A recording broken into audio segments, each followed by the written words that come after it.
record this, by the way, so it's going to be recorded, was launching 200. And we had a discussion about launching 200, and we got a chance to look at some of your stats. And I looked at some of your stats in the cap, and we saw that you had launched 144 PRs of the 249.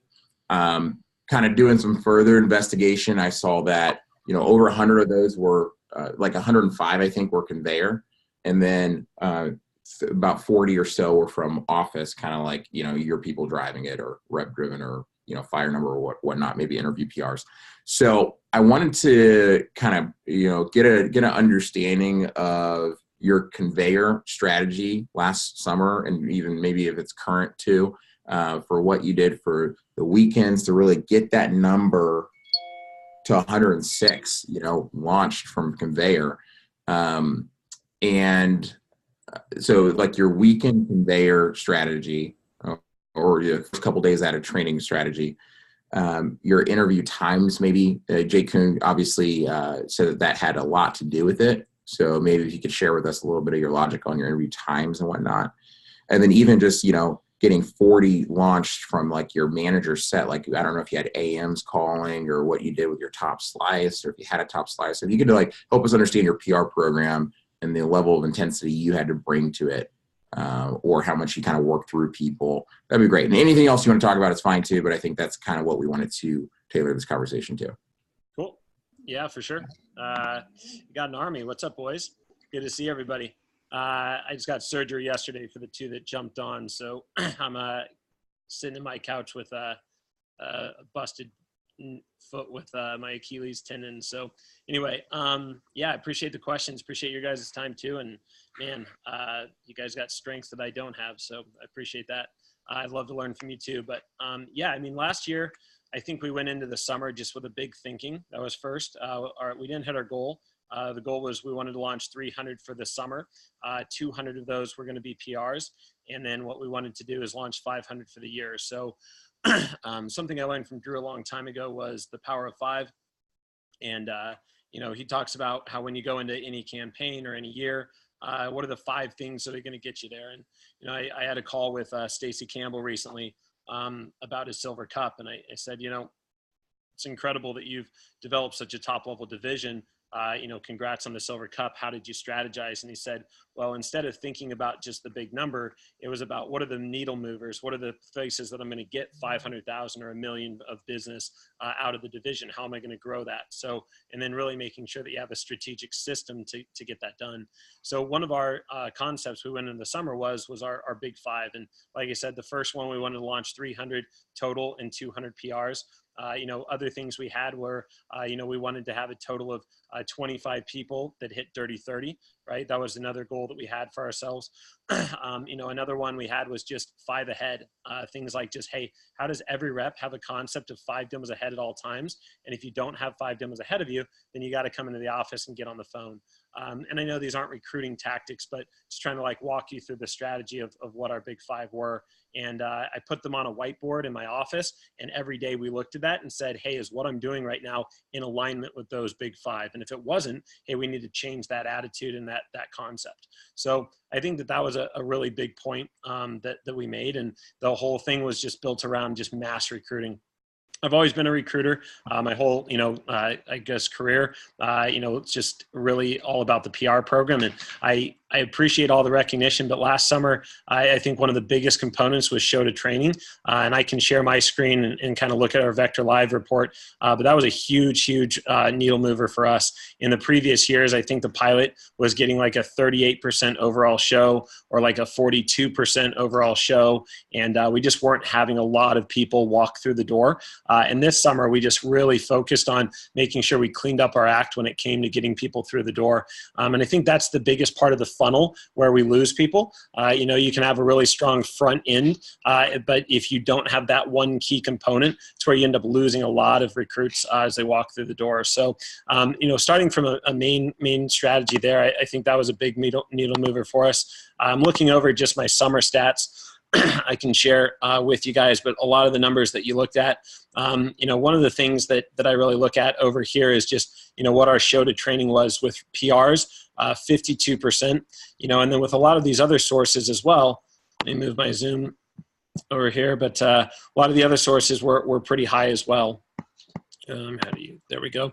So we can kind of see the whole thing, but, just 52, 45, there are definitely some weaknesses, but, as an office, we had a 45% overall show. And one of the things I did was I was very strategic about who ran what interviews.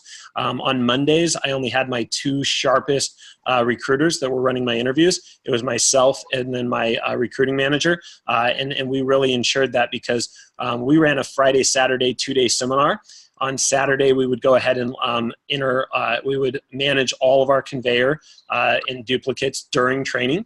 And then I would also have them send those out during training. And I just really had to be strategic about, hey guys, ignore your phones. They're going to start to blow up. And even with that comment, I had people looking down at their phones. But most of the time, the comments were like, oh my gosh, dude, so many of my friends were interested, and, just very positive feedback. So it wasn't a negative thing by any means, but I really had to, keep them off their phones during that time. I also prepped them just to say, a lot of what Brian Hurlman says. If you haven't listened to the PR name collection message from Brian, we just did that for our Leadership Academy from SLC last year. Phenomenal message. And I just, really hit hard on the fact that, like, hey guys, your friends are going to be very curious about the job. And when they're asking questions, that's a good thing, not a bad thing. So make sure that you tell them just simple basics. The job's fun. Managers are cool. You can make good money. Check it out. If they keep asking you questions, just tell them, hey, I'm really busy making money. Just go and check it out. And so the verbiage, the scripting was very simple. We also made sure that we sent them like an example of a text either through WebPDI, or you could do the one through Vector Live that just has scripting of how to respond to their friends. That way they're not sitting there overthinking it on their phones instead of, focusing on closing deals, booking demos, things like that. But anyway, we sent all of our conveyor names in two places. Number one, we sent them right after every interview, and we used conveyor, for the interview. And I think if you go here and click on PRs, you can kind of see the split and the breakdown. Let me move my. If you look at this, so this is going to be all from training. So 4,100 touches from that. And then you've got down here from interviews, 333 touches from that. And what I found interesting when I was looking through my stats for this year, if you kind of look at the two, we ended up launching a total of 12 from interviews that were PRs, and then a total of 95 from conveyor from training. So, anyway, I think that there's a lot of value in that, and I can send and email it over to you, but there's a document that we created called Steps to Running an Interview. And I think that in today's age, because we don't have receptionists that are, doing, all the no-show calls and things like that, I think it's really critical that we're really intentional about getting everything done. And when I think about blocking off an interview, I think about all the major steps that we need to be doing, things like prepping the room, second manning, of course, but things like making sure that during the video interview, we run a video interview. During that time, we have the second manner and the interview viewer calling every single interview no-show. That way we're immediately getting them rescheduled, trying to get them back in. And we prioritize that, just like when we had receptionists. And we prioritize that with calling PRs, calling social media, and calling campus. And once those are done, we'll go to the others. But if we don't get to the others, at least we got our top 3 productivity sources called. So another thing we do is at the end of the interview, we make sure everything's marked in Vector Live. Obviously, we send all names to conveyor. And one key thing that I've noticed is that a lot of times we'll put the names in, send them to conveyor, but a lot of those are duplicates. So another step we have on our steps to running an interview is going at the end of an interview, managing all your duplicates, going back in and then sending those extra few names. I don't know if that really made a difference, but I think that it helped as well. So again, we would just send all our conveyor names. I'd be checking throughout the weekend. We did not run any Sunday blitz. We did not run like a Sunday interview. All we did was just massive recruiting on Monday. So my schedule on Monday had staff meeting in the morning. We do that from like 8 until 11. And then we had an 11:15. And then we just run 4 interviews after that. And I can show you on here, but if you go to my manager statistics,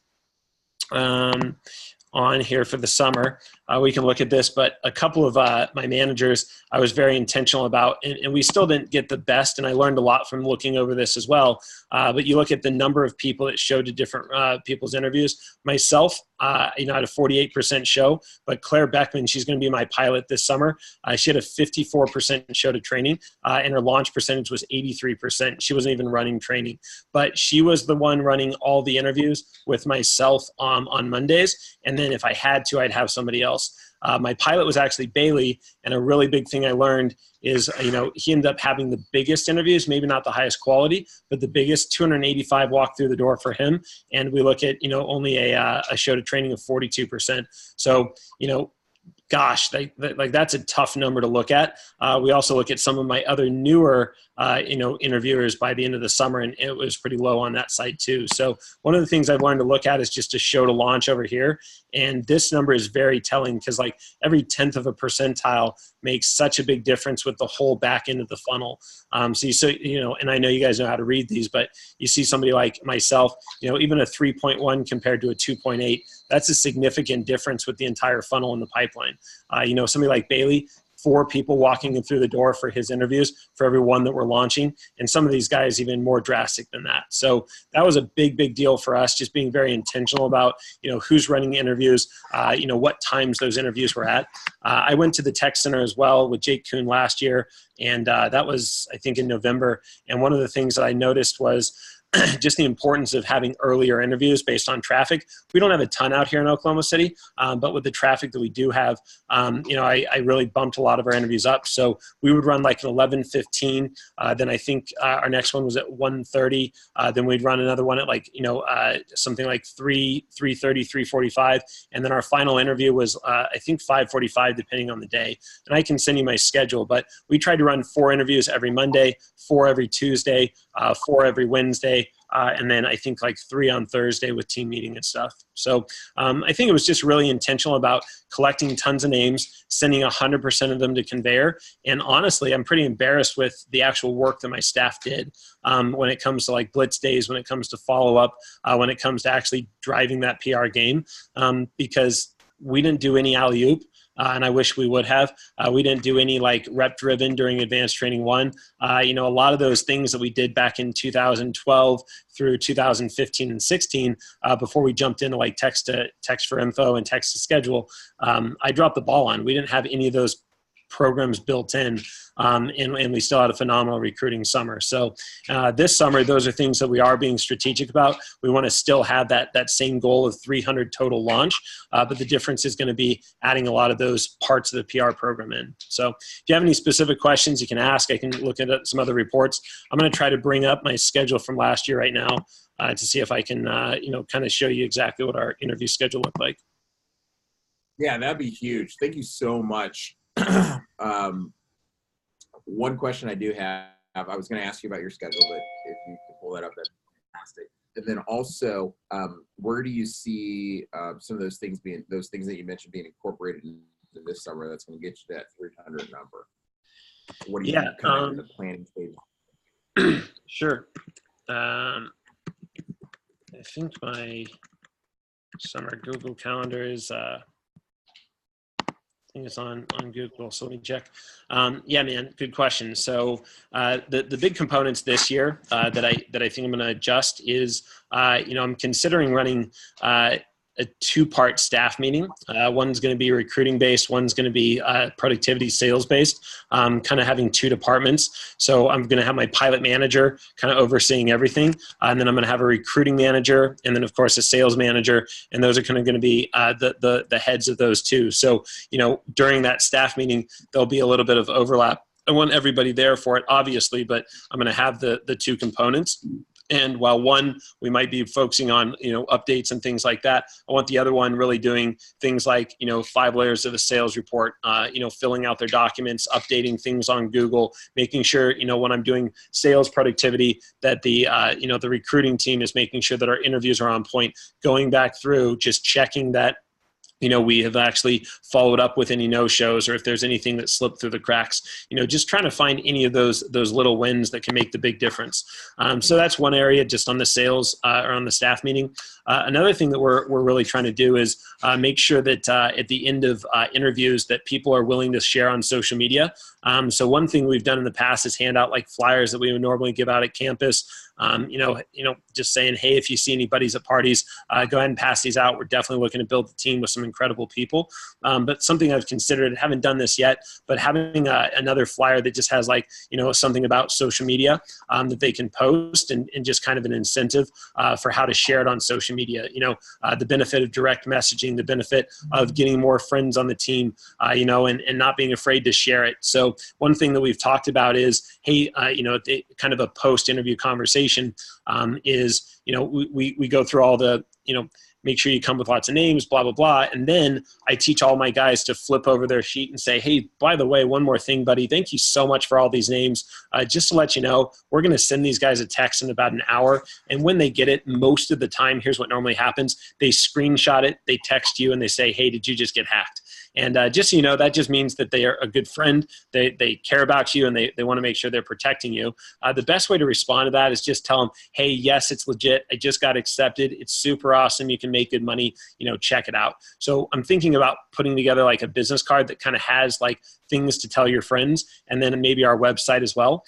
So we did that last year. But in addition to that, this year, what we're going to tell them is, hey, just to let you know, one of the easiest ways to have a lot of fun in training is when you train with your friends. So one of the easiest ways to access your friends without a ton of effort is just to post on social media. So do you have like Snapchat or Facebook or Instagram? You have those things? All right, awesome, buddy. Well, here's what I'm going to have you do. After you leave the interview, if you'd like, go ahead and post out our link. They can check this out and they can get some more information. And if they want to, they can also, text this number and we can get them more info too. But the more friends you have in training, the more fun you'll have and the more competitive it'll be. So really excited about having you on the team. So something like that where we're already planting those seeds to share the job, to not be afraid about negative feedback. I think that really pops fear bubbles for a lot of our applicants right off the bat, and that can kind of help them out too. Last few things we're going to be doing in alignment with your question. We're going back to 4-hour Advanced Training 1. We're running Advanced Training 1 without the Drew Frank videos. Last year we were using the videos. This year we're going to just run it 100% in person. I think that's because, and Drew and I have talked about this, but after their first weekend, every training group you have is different. Some, got a lot of sales pop, and some didn't get a lot of recommendations. Some it's vice versa, and anywhere in between. I think all of us are veteran enough to know the differences. So for me, what I've noticed is that when I run Advanced Training 1, I have a lot of passion, a lot of energy. I can tell different stories. I can cater it to the group. So we're going to run Advanced Training 1 100% in person, 3 hours of instruction and just going through schedule and stuff to coach them on the second half. And then the last hour, we're going back to having my entire staff in, plus any additional like AMITs. I haven't decided if I'm going to pay anybody yet, but I'm open to the idea of having a little bit of extra help.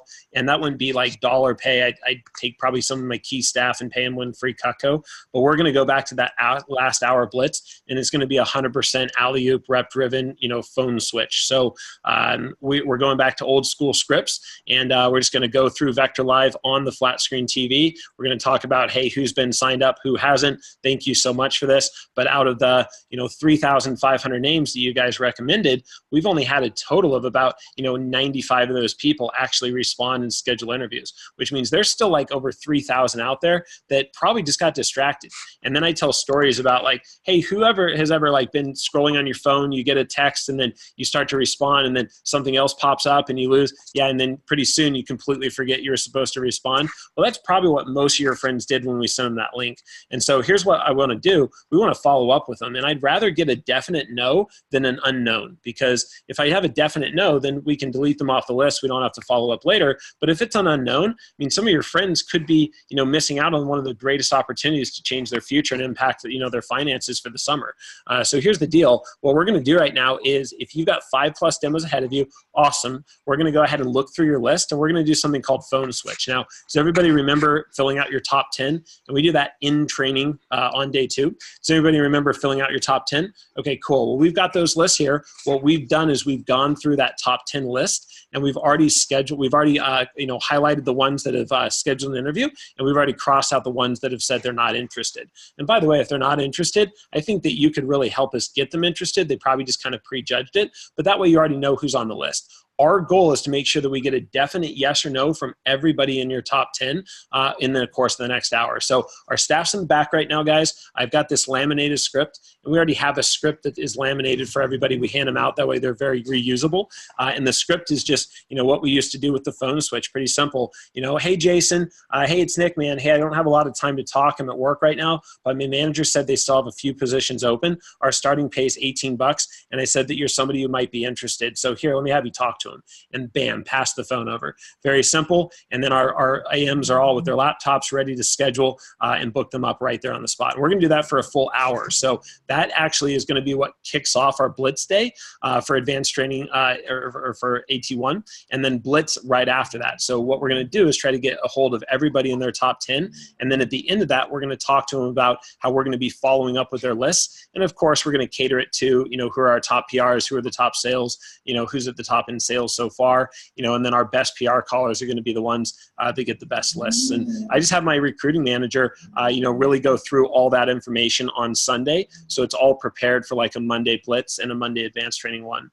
So that's one of the things that we're building in there. Another thing we're building in, you guys have heard it before, but every single PC that we book, we want to spend 45 minutes of that instructing and coaching, and in the last 15 minutes of it, trying to schedule one or two more of their friends. And that way it's just an ongoing and never-ending approach. And I feel pretty strongly that if we can get them on board with the rep-driven, phone switch alley-oop program during AT1, then it's not so weird anymore during team meeting. It's not so weird anymore during a PC. They already know how to do it. It's part of the culture, and it's just going to continue down that line. So those are a couple of the extra components that we'd be building in with the rep-driven. So one last question I have, and then these guys have some questions potentially too. What would you say was the skill level of your staff last summer?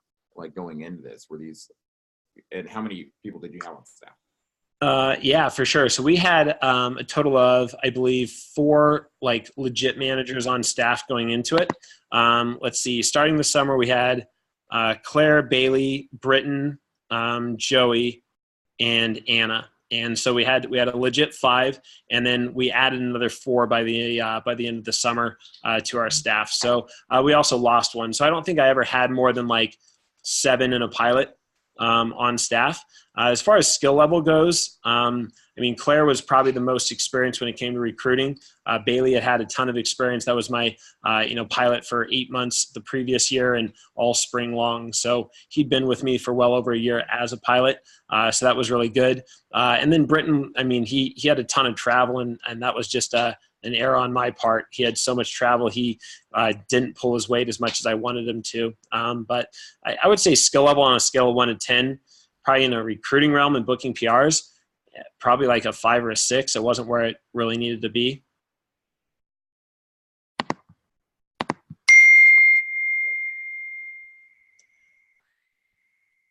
Awesome. Can I ask a question, buddy? That's going to cost, Jason. That's going to cost. Come on. Nick, this is great. Man, I got so many notes in such a quick amount of time here. So a couple of questions. Is there any strategy? So since there's so much conveyor from you in training, do you have any opinion on what kind of picture they're sending from conveyor and training? Yeah, man. So I don't. We just made it really fun, and I had my staff there for helping on that day. So we just made it fun and said, hey, by the way, part of my scripting in my stump speech and PR name collection is, hey, I got a quick question for you guys. Before we upload all your friends and start to contact them, what do you guys remember more, faces or faces or names? And everyone's like, faces for sure. And I'm like, hey, sounds like you're human. Just to let you guys know, if all we do is send your name, that if you don't know them that well, they're probably not going to respond, or they're not going to be as like comfortable, checking it out. However, if we go ahead and put your face on there, it's a heck of a lot better. And I don't know about you guys, but nowadays everything seems to be like tongues out, like just hanging out, smiling, having a really good time. So what most of our applicants have seen the most success with in the past is not taking a professional selfie selfie or uploading that, senior picture, but instead just taking a fun, selfie here in the office. So a lot of times we use, a lot of our product as a backdrop. Sometimes we'll use some of the big paychecks as a backdrop. It's entirely up to you, but I would definitely make sure that it's fun, it's friendly, and it shows your face for sure. And so we just had a really good culture with that. And my guys are just walking around and having a great time, like, tongues out, like just that kind of thing. I know down in Rising Sun, and there's, I think, a couple other offices too, they now have a backdrop, kind of like the ones that we have like with BMW or whatever at conferences, but they've actually spent, a couple hundred on a backdrop now, and it basically just has like Knife Life, hashtag Knife Life, company of the year type of backdrop. And it's a really cool looking backdrop. So that might make it look more like it's at a conference or something. Reach out to Andrew Nickerson on exactly where to get one of those. I think he worked with Mike Monroe on just a test program with it. But if you wanted like a professional backdrop, that's something that some people have done. I don't know if it really matters. I just think that it needs to show their face. And I think that it's building that culture right off the bat. Cool. Awesome. Thank you. For sure. Then 2 more questions here is what time, so the 4-hour advanced training to kick off your Monday Blitz Day, what time are you planning on running advanced training this summer? Good question. I haven't finalized my schedule. You guys are clearly ahead of me. Been dealing with buying But a you're house. thinking more in the morning? Or is it really unsure yet? Or do you think At this point, I really believe that the best time for advanced training 1 is later on the day on Monday. I'm going to share my screen again with you so you guys can check out our summer schedule. I found it from last year. So this will give you a little bit better of an overview, boys, on exactly what we had here. Let me kind of reformat my screen, but so I'm more than happy to, email this to you or share it with you or whatever. But this is what we did last year. So Monday, like I said, staff meeting is how we kicked it off. Also, if you do strong PDI on Sunday night and you run a good phone jam, I don't think it's too necessary to do like PDI on a Monday morning, compared to some of the other days. So we drive a lot of demos at Sunday night. That way we can buy ourselves the time for staff meeting on Monday. Like I said, interviews going on all the way through there. And we changed some of these names. You see like Anna that was in there, but if you go back to manager efficiency stats, Anna her show to training was 50%. And she was actually a new recruiter. I think we recruited her in March. And then by May, she was already running interviews, and she ended up getting a 50% show for the summer. Just the right person, But that's why you kind of saw that. So going back to the summer schedule again, we had a PR blitz starting off early. I think we're going to change that this year, but my guys were blitzing all the way into AT1.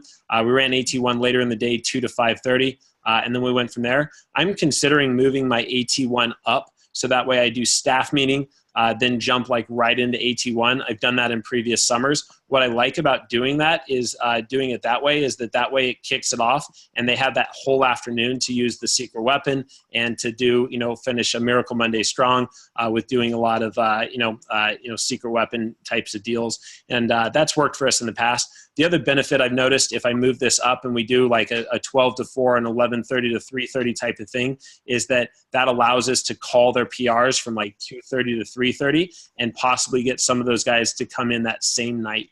Which could be really, really powerful. The one thing I really liked about last year, again, I haven't made my decisions yet, but having this AT1 here and having this 10K Fast Start PC and AMIT, they were already here, so I could do those, but I can move those around, for whenever. We ran a Tuesday team meeting last year versus, running like a Thursday. I don't know how much I like that, honestly. We also ran it in the middle of the day, and what I think it prevented was the team culture. I think there's a lot to be said of running a later team meeting and having, the people around. I don't think we need to get out at like 9 o'clock, but, from my experience, I think the best team meeting I've ever run was normally like, a 6 o'clock to 8:30. And if we're done by 8:30 and then we still have team night out, they're not afraid to go and spend an hour with the team before they go and party with their friends or whatever that may be. I just don't know if, Tuesday's the right night for that, because we did have a pretty tough time getting people to show up to that. But anyway, you guys can check the interview schedule. Again, like I said, 4 on Monday, 4 on Tuesday, 4 on Wednesday, 4 on Thursday, and then 3 Friday and 1 Saturday. And we probably ran this all the way until I think mid-June, probably through first week of SC1. I mean, every territory is different, but probably mid-June we ran it. And then what we would do is cut out some of the middle of the day interviews, and we'd use those times to do PCs instead, or, drive a little bit more PRs. Mm-hmm. Awesome. And then final question with that was, during your team meetings then, did you have a good triple play culture, or do you have any tips on that to drive more PRs? Yeah. I didn't have as strong of a triple play culture as I wanted. For those of you that aren't familiar, that's a Drew Frank program from last year. But the triple threat, I think, is what you're referring to. But yeah, triple threat is for any AM, there's a way to get a dinner out with the DVM at the end of the summer as long as you hit all 3 qualifications. So the first one was sell 10K for the summer, hit Dirty 30. The second one was get 3, I think it was 3 of your friends on the team, or 5, I forget, but get personal PRs on the team. And the third one was to book a total of 50 PRs. So if you booked 50 PRs for the summer, then you qualified on that as well. Drew did like wrist bracelets that just said, 10K AM, team builder and PR champion or something like that. And you got a different color bracelet for each that you hit. If you hit all 3, you got to go out with the DVM.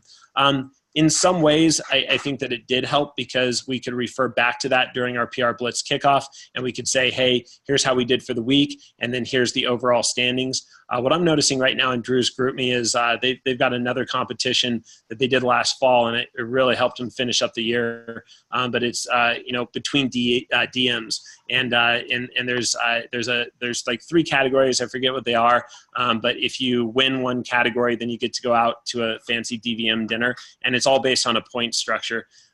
Drew's able to get it done because he has Patty Breeden as his assistant, and she does all the tracking and monitoring of it, so he can still have a life. But I think it's a cool concept, and I do think that this summer there is a lot of value in having that overall total count. Because I think about when we used to have receptionists, it was constantly like, hey, how many babies can you have? And I know that's gross, but that's what my receptionist called them, Cutco babies, and they just wanted to know, how many have I gotten on the team, how many have launched, how much have they sold. And so I think that there is a lot of power in tracking that and getting people to compete more than for just 1 week at a time. Mm-hmm. So sorry for the confusion. I think that all sounds cool, but I guess triple play, triple threat we call is more of like the social media posting during team meetings. And like having your AMs and your people help and get all that out on social media. It was to help drive the conveyor, drive PRs. Did you have any like pre-team meeting, team builder meeting, or did you have any like moment in the team meeting where all right, everyone post or anything like that? Not really. I mean, there was a section, there was one slide that we would put up, and it was like, hey, we want to congratulate blank, blank, and blank for getting, these people on the team last week. Great job. And then, after that, it was like one of the best ways to get more of your friends on the team is to share the opportunities. So, go ahead and pick a social media site and post it out there. But there really wasn't like a big focus on it at all. So got it. Cool. Thank you. I do think that we learned a lot from SLC. We also learned a lot from the summer about the importance of social media and something pretty interesting. Let me see if I can share my screen and show it to you. And I mentioned this on a conference call recently with our DVM. So, let me find it. If I can get into it here. There we go. Let me go to this last fall, and we'll go back to ad stats and CPO. So for fall campaign, my pilot, Bailey Homan, was running training. And one of the things we really tried to lock down was after they upload all their friends, taking another 15 minutes to extend their fast start. That's what the Drew Frank Fast Start Extension Program. And what we would do is that we would have them, pick a social media site and then post and then direct message as well. And they could use their link if they wanted to. But I found it pretty eye-opening if you kind of look down here. Let me check out my page, but right down here, you'll look at, social media and the amount of CPO that came from this. So what's this is 2018. That's why. I was like, this is not impressive. Sorry, guys. You got to Wait, 2018, campaign 3, head stats, OKC. Maybe it's the right report. But anyway, all I'm saying is we had one kid that posted on social media, and that was through direct messaging Snapchat. Some kid swiped up on it, and we had a kid named Zane Howell. He ended up selling a total of like $35,000 in 6 weeks. And so our PPR was $11,000, and that came from our social media. And we only had 182 from it. And again, we only had a total of 4 show up to training, but we got one of the right kids.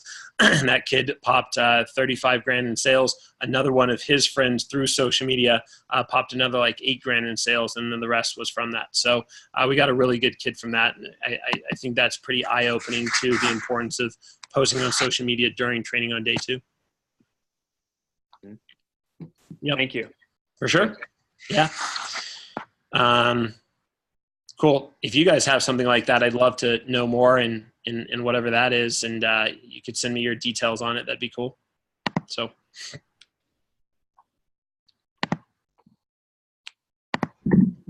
Thanks, Nick. Yep, absolutely. I was just I was going to show you that one other thing, and I can email this out to you, buddy, or whoever. Well, it's going to take a sec to load. Never mind. But I can send you the document, the steps to running an interview, if you wanted that. Yeah. And I can shoot that out to you. We print a copy. It's like 1 page, and it's on the wall by our pre-post desk. And that way, every manager knows that at the end of an interview, you got to look through that. You got to make sure you do a mental checklist. Did I do all of these things? And that, I think it really helped us with our overall show. So. Cool. Awesome. Hope that helped, guys. Yeah, that's huge. Yeah, we're all trying to figure out how to launch 200 plus, and some of us, including me, just are trying to grasp like how do you make that happen? Because my most is 193, and that was back in 2010 with the big recruiting spike. So I really appreciate the tips from you so far. Yeah, man. The only other thing that comes to mind is just constantly, and I tell my managers this, every single day you should be aware of how many do you have set for interviews today, and then how many are set for interviews tomorrow. And if you're not happy with that number, then obviously you need to invest more time into booking PRs or calling out the team, whatever you can do. And one of the challenges that we really tried to do is ride the wave of that gold period. And so what we did is we really were intentional about making sure every interview had 10 plus people. Because if we were running, 19 interviews in a week, and every interview had 10 plus set for it, I mean, we're going to have a lot of bodies walking through the door. So that's another thing that might help you out. But yeah, man, send them all to Conveyor. That's my philosophy. And a lot of people are like, well, what about the stars and everything like that? Dude, I don't even care about stars. Everybody gets sent to Conveyor no matter what. I think that it's multiple touch points. And, the ones that are high quality that already had that initial text, I don't think it's holding us back from following up with them later. So, yep. Sweet. Cool, dude. Well, I appreciate the time, guys. Yeah, thanks, Nick. Yeah, absolutely. Yep, no doubt. Reach out if you need me. I'll see you guys in Cayman. For sure. Yeah. Your Keep leg growing that beard. a little better. You got it. See you guys.